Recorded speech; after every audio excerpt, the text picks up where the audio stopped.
Welcome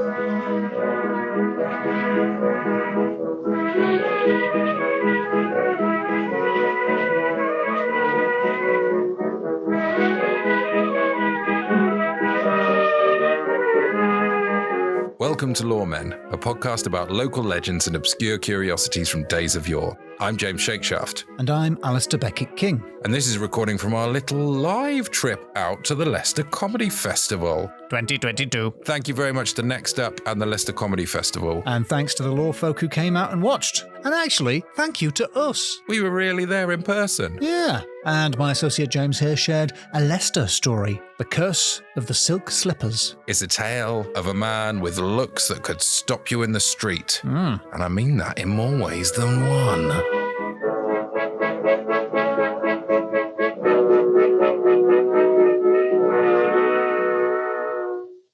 Sing along. Sing, damn you, sing.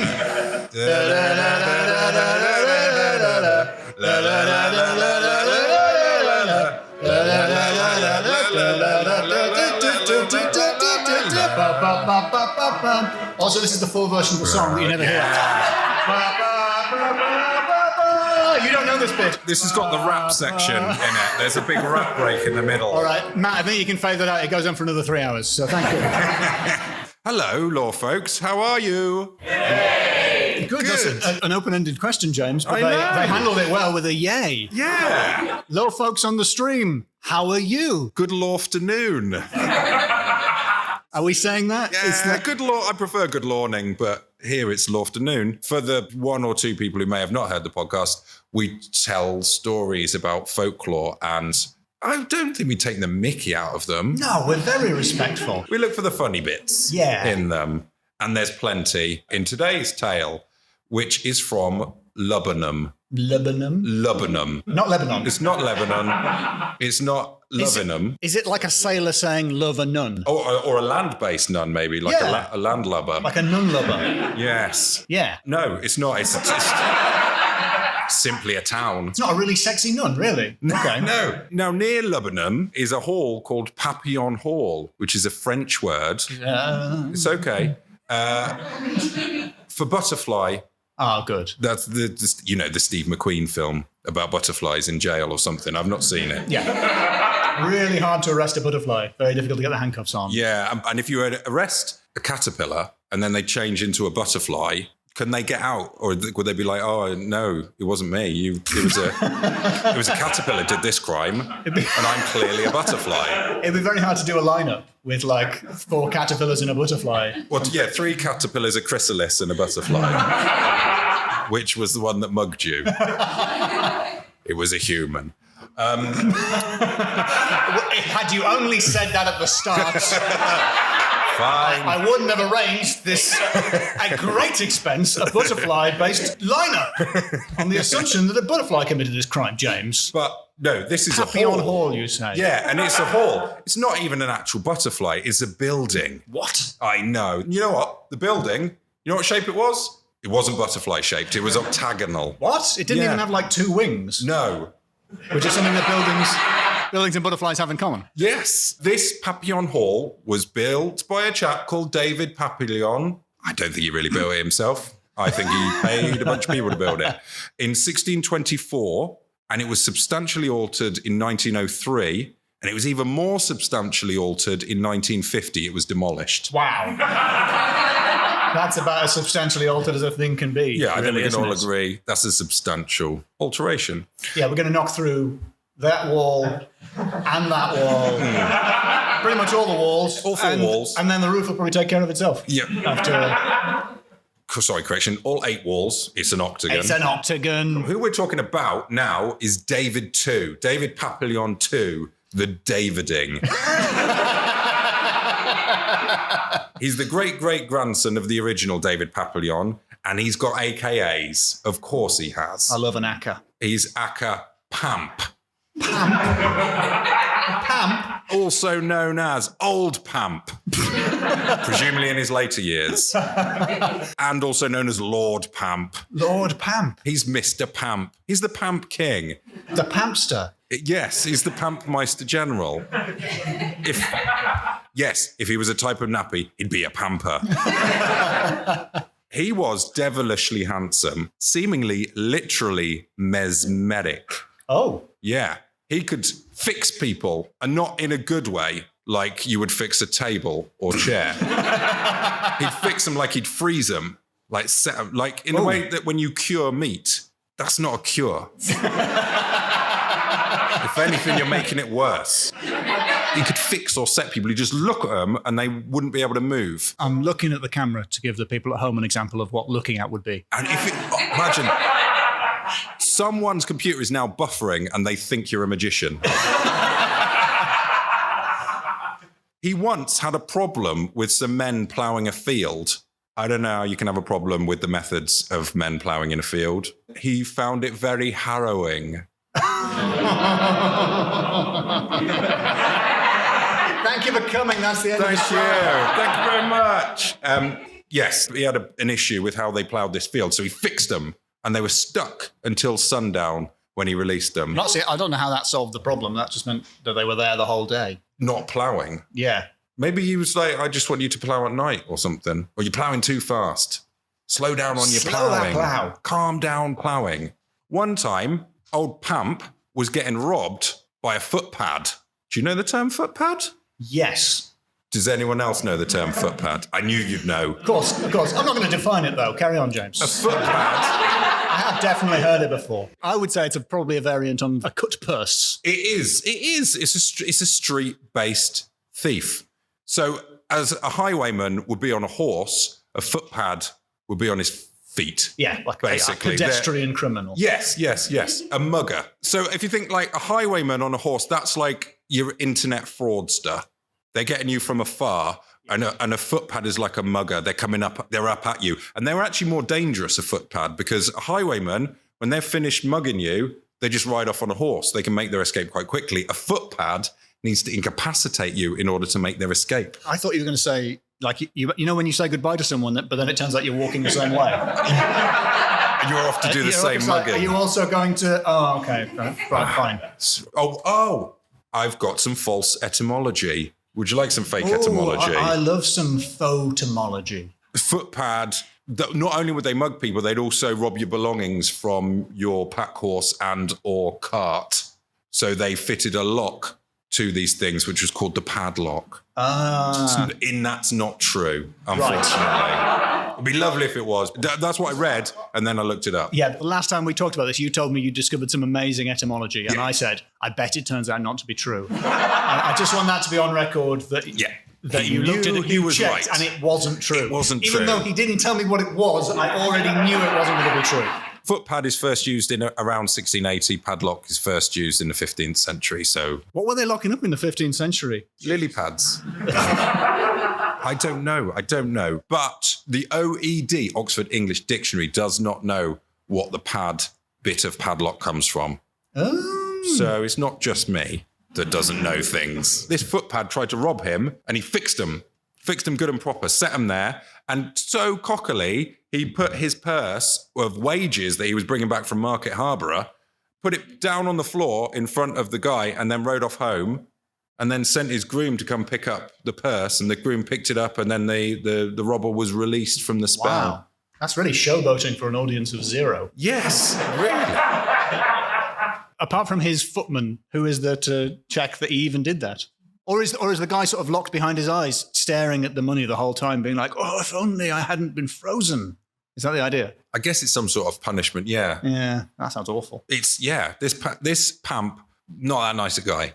He was feared, old Pamp, in the area. People would make the sign of the cross in Lebanon when they were making their beer mash or making their dough for bread and stuff like that. I think it's very yeasty-based cursing that he could do.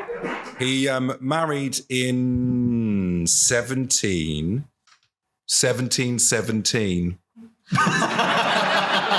I should have only said that twice. There was a pause there. Yeah. Just imagine they only said it twice. How did you go over the page while writing a date? I kept writing 17. How big is your handwriting, James? You know when you write banana and you don't know when to stop? Well, before he married, he had a Spanish mistress. He had a secret Spanish lady. Oh, is that the sound of maracas? Sensual maraca music. Because he had a loft on top of Papillon Hall, or Pamp's Place, as it was also known. I'm really glad I got this pop shield for this one. Very plosive heavy episode. So Pamp's Papillon Pad. Pamp's secret.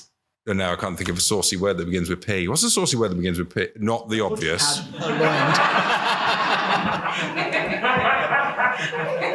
What?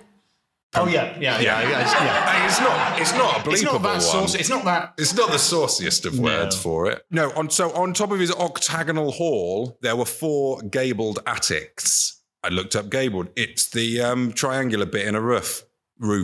Sorry, went very local at the end there. Roof.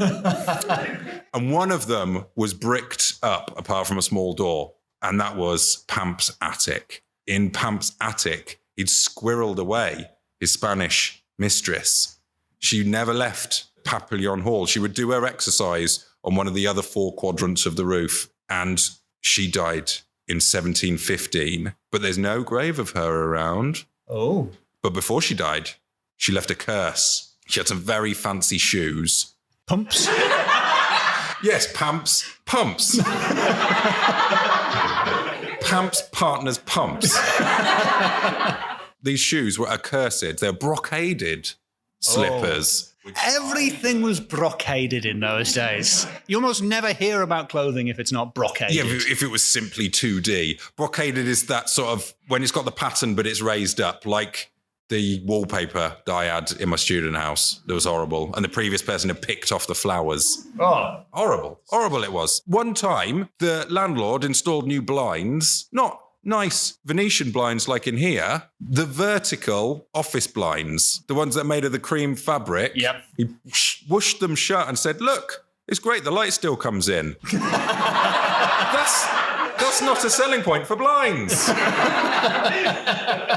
So these shoes, they were very fancy, but there was a curse on them. Should they ever be taken away from the hall, terrible things would happen. The belief in this curse of these shoes was so strong that it was written into the deeds of the house. Wow. You weren't allowed to take the shoes out of the house. It was not allowed. That's fine if it's a pair of shoes. But if it's like a sideboard, that would be annoying. If you just had to keep the previous tenant's sideboard or blinds. I'm annoyed about those blinds still. James, have you been forced to keep somebody's sideboard? And blinds. I feel like you're airing a lot of grievances that aren't necessarily relevant to the story. Well, okay then. I'll skip that bit. But basically, the not removal of the pumps was ignored. In 1860... What?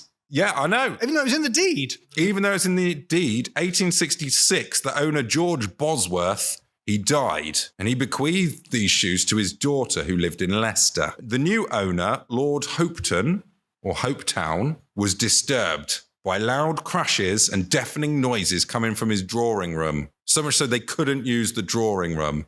Imagine.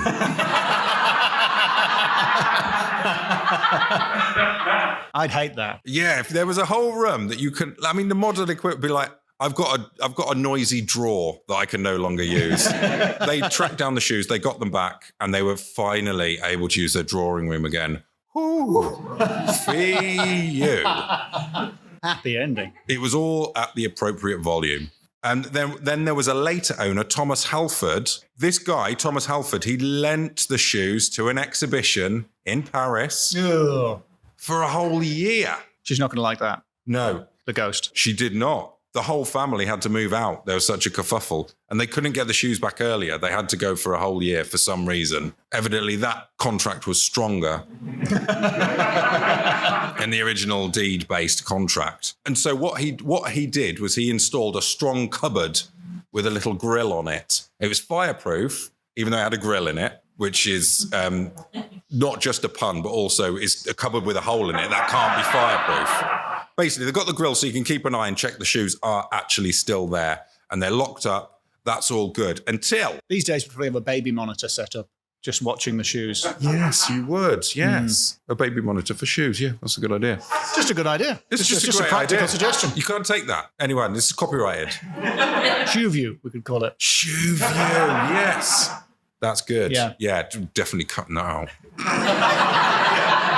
Yeah, we will. Definitely. We are definitely going to cut this bit out. Yeah. So, in 1903, Captain Frank Belleville... I can already feel he's going to be a character. He bought the place. He started the first of the refurbishments. There were 2. This was the good one. He put 4 wings on the place so that it resembled a butterfly. Really? Yes. Good. Finally, someone who is as literal as me. Make the building look like a butterfly. And he put an extra floor on, demolishing the old attics. And do you know what he found in Pamp's attic? Skeleton. A skeleton. Yes, it's a skeleton. It's always a skeleton. A lady skeleton. A lady skeleton. We can only presume it was a Spanish skeleton. I don't know how you could tell. The bones sound like maracas, I told you. Yes, that would be it. So they found the skeleton. That's where she was all along. Jaws like castanets. But that didn't... I'm just thinking of other ways you can tell if a skeleton is Spanish. That's the whole skull. Click, click, click, click, click. Oh, no. Spanish. Wait, is it disgusting, or are you offended on behalf of the Spanish? You've only got 1. You need 2. Oh, so now you're complaining that we haven't killed enough Spaniards. The only thing I think that would make this equivalent thing is if you sort of did a thing with the ribs, but then that would be a bit like playing the spoons, and that wouldn't... I don't think that'd have the same effect. That would be insulting the memory of whoever you were using the skeleton of to make a musical instrument.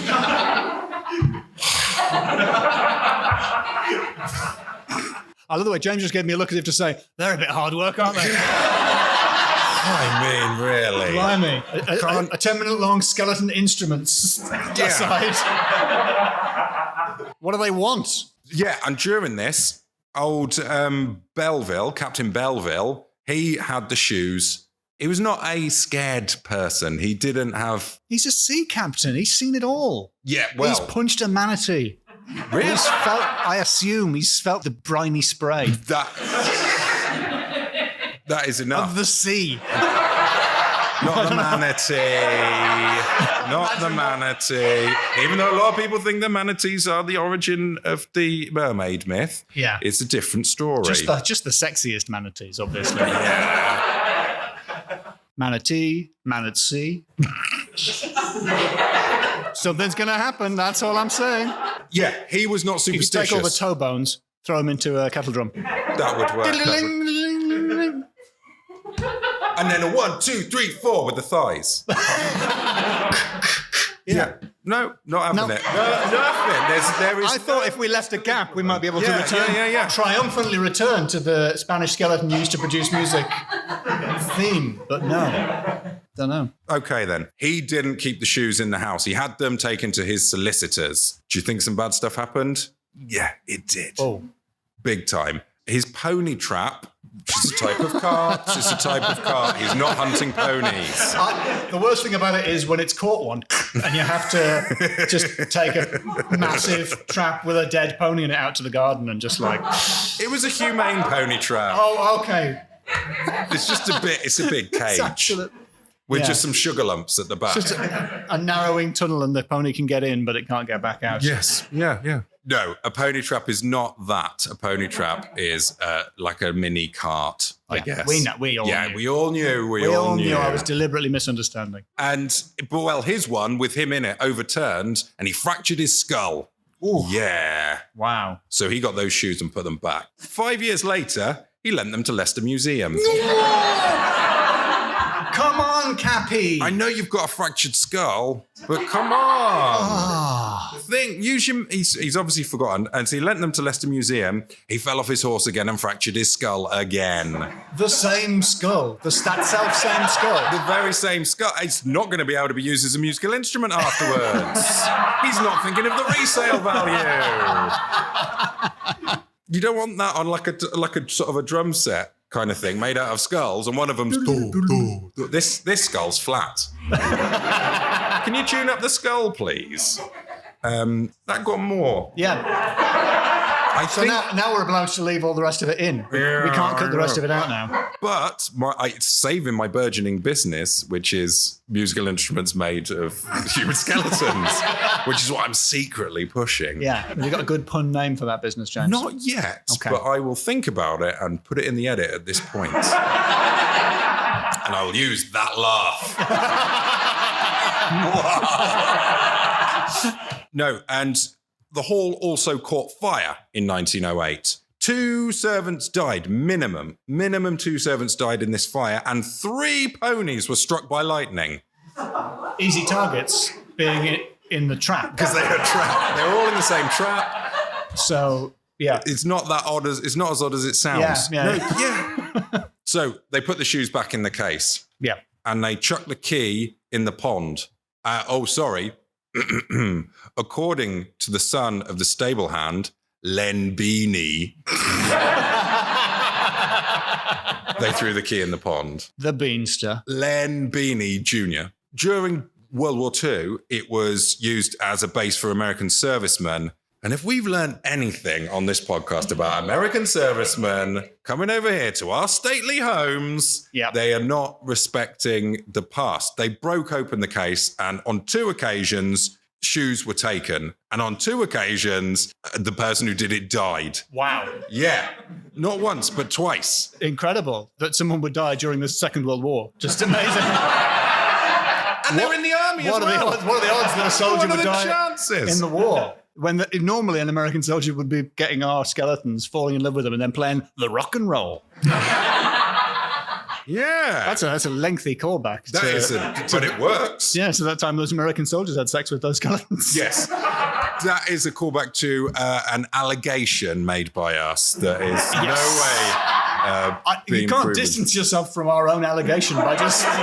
I think it was me that said it That was my slanderous comment. Yeah, that was James. a slanderous comment So, I made a long time ago. I don't think it's slander if you say it's slander. How can that be a crime? Can you slander a skeleton? No, you can't slander the dead. And that is the basis of this podcast.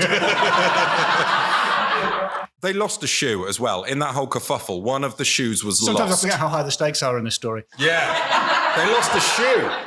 One of these shoes was lost, and the building was 5 years later demolished. And like that, 5 years later, they demolished the building. Wow, and just like... whilst demolishing it, they found the shoe. It was under a floorboard. Oh, did... Yeah. Still demolished it, though. Demolished so pretty it. bad luck. And I went past there today on my way up, and I'm going to make a little video, which I'll pop out on our YouTube channel. I had quite a terrifying time. There were a surprising amount of tanks up there, is all I'll say. You'll see in the video. There's military tanks. Yeah, not like water tanks and sewage tanks and whatnot. An aeroplane and a big plastic dragon. The usual. So yes, now it is no longer there. The shoes are in the Market Harbour Museum, and they are there to this day for you to look at. If you go in, there'll be the shoes with the brocade on them. The stables are still meant to be haunted by old Pamp, Lord Pamp. And, sidebar, he also has a haunted painting. It's a painting of him, which had its own misadventures, and I'm not going to go into them now. I only mention them because at one point, this haunted painting fell into the hands of his descendant, Pelham Rawstone Papillon. Oh. At first, I thought that was a town name. That's a person's name. Pelham Rawstone Papillon. And that is the tale of Old Pamp. That's a great tale. A round of applause for James. Are you ready to score me? I am. First category the first is naming. Naming. Pamps. Old Pamp. Pamps is a strong start, isn't it? Lord Pamp. Lord Pamps, the Pampster, the Pampinator. Pamp, pamp, pamp, pamp, pamp, param. Yeah. Pamp up the jam. Yes, and that isn't the only name.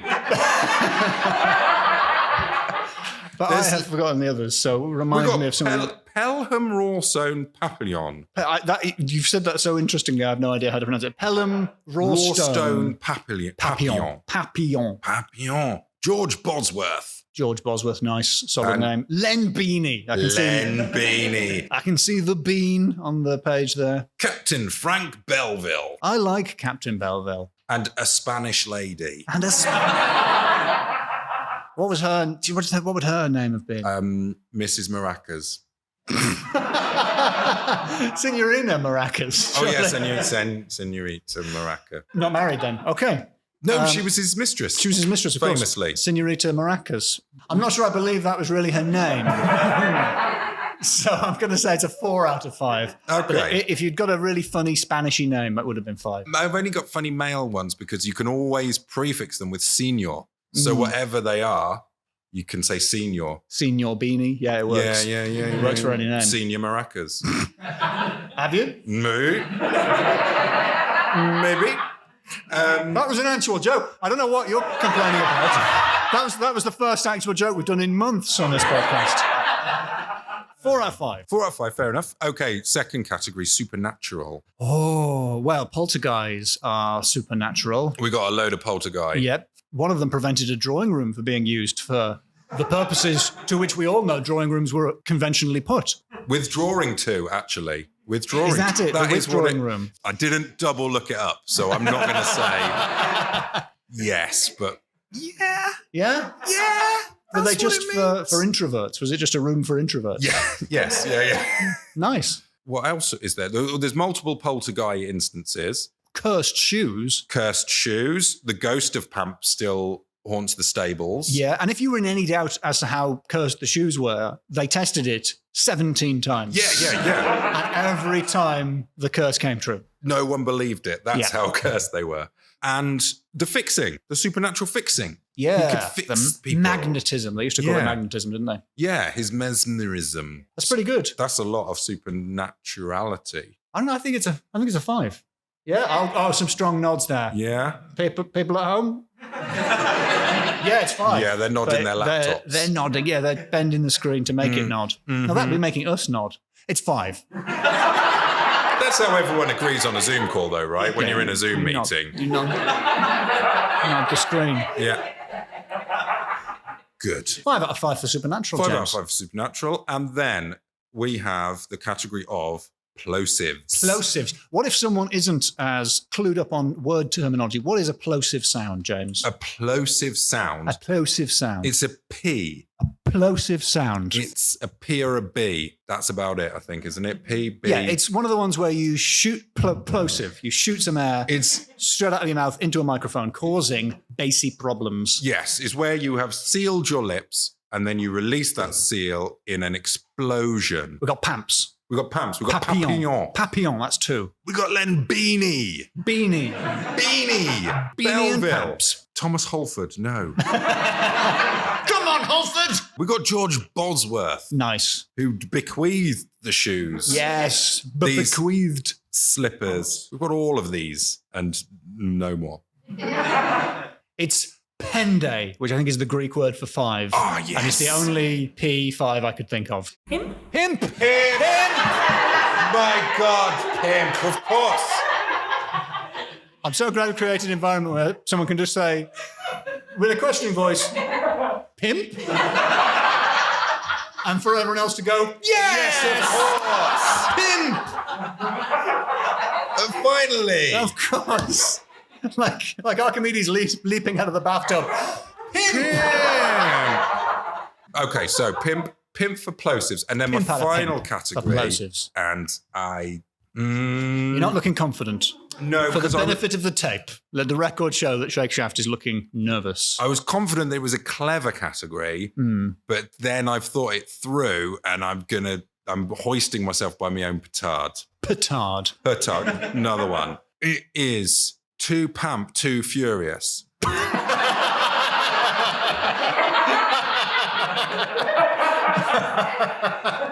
Okay, I see what you've done there, because it's very funny, but it includes the number 2. Yeah, So that's why- twice as well. Oh, wow. Yeah. Oh, I didn't even notice the first 2. I'm Darren Browning Do you you to wanna my ex- disadvantage. Do you want to explain because I laughed, but I don't think I understood it. Okay. David Pamp II. There were 2 alterations of the hall. Yeah. One of them, the ultimate alteration, which is the other name for my home improvement show. The ultimate alteration. So there were two pumps, 2 alterations. The guy fell off the horse twice. 3 ponies were struck by lightning. That doesn't work. And 2 American servicemen lost their lives during World War II. How did it happen? Stealing these 2 shoes. Two shoes. Okay. Shoes. Baddie 2 shoes. Like the opposite of goody 2 shoes. Yes, exactly. They were bad shoes. That's a weird saying, isn't it? Goody 2 shoes. It's like, oh, look at you with 2 shoes. Going around here. You smug. It's all right for you, I say, walking off with like in a circle. 2 pamp 2 Furious. It's got 2 2s. 2 plus 2 equals 4. It's 4 out of 5. Yes. Thank you very Some much. boos from George Orwell fans who are hoping for a 5 there. No. Well, I've thought of a name for my musical instrument shop. What's the musical instrument shop staffed by skeletons? No, that's not it. It's made of entirely. Sorry, it's not a shop where you buy musical instruments from skeletons. The instruments are made of skeletons. Of course. What's the name of the shop? Saxophone and more. Is what. We've been the Lawmen. Good evening. Goodbye. Goodbye. Good luck.